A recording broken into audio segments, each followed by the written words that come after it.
Assalamualaikum guys, welcome to my YouTube channel health care provider. आज की video में हम इम्पॉर्टेंट टॉपिक को डिस्कस करेंगे that is shock and the type of the shock, a very important topic in emergency medicine. So I hope you guys like my video. Don't forget to subscribe. So let's start now. Basically shock क्या होता है? Shock is a life threatening condition where there is inadequate blood flow to the organ and tissues that causing oxygen deprivations.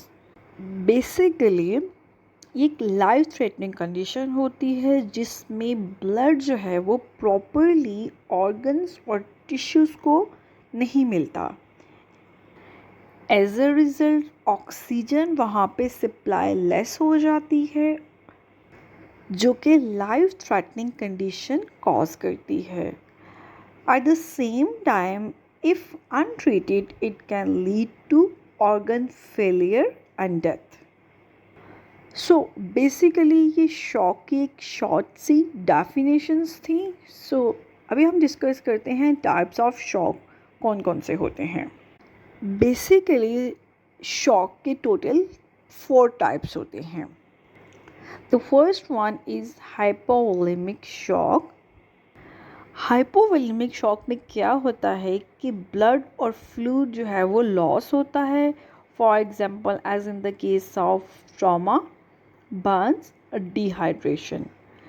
इसके sign किस तरह से होते हैं? BP low होता है, रैपिड पल्स होती है, कोल्ड क्लैमी स्किन हो जाती है। और इसकी ट्रीटमेंट क्या है? वो हमने आईवी फ्लूइड्स देना है and the most important thing to stop the bleeding. So that is the hypovolemic shock. The second one is cardiogenic shock. Cardiogenic shock में क्या होता है? That's heart can not pump effectively. As a result क्या होता है? Heart attack हो सकता है, हार्ट फेलियर हो सकता है बिकॉज हार्ट वर्क ही प्रॉपर नहीं कर रहा। बेसिकली जो इसके साइन होंगे that is just pain, weak pulse और कन्फ्यूजन होगी पेशेंट्स को। इसकी ट्रीटमेंट क्या है? ऑक्सीजन पेशेंट्स को हम देंगे, कार्डिक सपोर्ट्स देंगे for example. So that is little concept regarding cardiogenic shock. The third one is distributive shock. इसके अंदर इंक्लूडेड होता है सेप्टिक शॉक जो कि होता है as a result of severe infection की वजह से हो सकता है, for example as in the case of anaphylactic shock. Severe allergic reaction की वजह से हो सकता है। Neurogenic shock like for example अगर स्पाइनल कॉर्ड की इंजरी हो गई है तो जो शॉक होगा इस केस में that is the neurogenic shock. So the septic shock, anaphylactic shock and the neurogenic shock are including in distributive shock. इसके जो साइंस होंगे that is warm skin because early septic में होगा, लो बीपी होगा, Altered mental state. तो इसकी treatment है that's depend on the cause. Antibiotic हो सकती है, आप इनाफ्रीन दे सकते हैं एंड फ्लूइड के साथ हम इसको ट्रीट करेंगे। So these are the some little concept regarding distributive shock.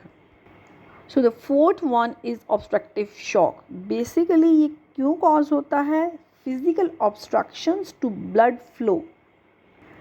किसी भी organs में properly blood flow नहीं हो रहा, that causing obstructive shock because it's cause obstructions like pulmonary embolism, cardiac tamponades. So these are basically the obstructive shock. Basically इसमें जो sign होंगे that is the shortness of breath and the jugular vein distensions होगी। Treatment हम किस तरीके से इसमें कर सकते हैं? दैट इज़ हमने उस obstructions को, उस रुकावट को हमने दूर करना है। सो that is with the thrombolytics के साथ करेंगे हम एंड पेरिकार्डियोसेंटेसिस करेंगे। So these are the some little concepts regarding obstructive shock. So एक little सा review था that regarding to type of shock that's related to shock and the type of the shock. So let's quick recap.